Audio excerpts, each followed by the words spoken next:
સુરતના પુણા વિસ્તારમાં 11 વર્ષના કિશોરના પિતાએ પોલીસ ફરિયાદ કરી હતી કે તેમના 5મા ધોરણમાં ભણતો દીકરો ગાયબ છે. તે 25 એપ્રિલના રોજ ઘરની બહાર રમવા ગયો હતો, ત્યારબાદથી ઘરે આવ્યો નથી. તેનું અપહરણ કરવામાં આવ્યું હોવાની શંકા વ્યક્ત કરી હતી. પોલીસે તપાસ કરતા શિક્ષિકા અને વિદ્યાર્થીને રાજસ્થાન બોર્ડ પાસેથી બસમાં પોલીસે શોધી કાઢ્યા હતા અને શિક્ષિકાની ધરપકડ કરીને સગીર વિદ્યાર્થીને મુક્ત કરાવ્યો હતો.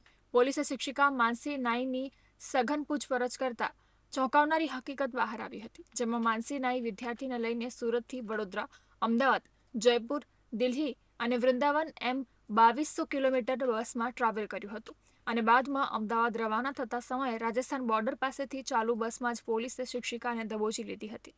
આ દરમિયાન 2 હોટલમાં રાત્રિ રોકાણ પણ કર્યું હતું અને આ રોકાણ દરમિયાન તેને વિદ્યાર્થીનું શારીરિક શોષણ કર્યું હોવાનું પણ પોલીસ તપાસમાં બહાર આવ્યું છે અને પોલીસે બંનેના મેડિકલ ચેકઅપ કરાવ્યા હતા.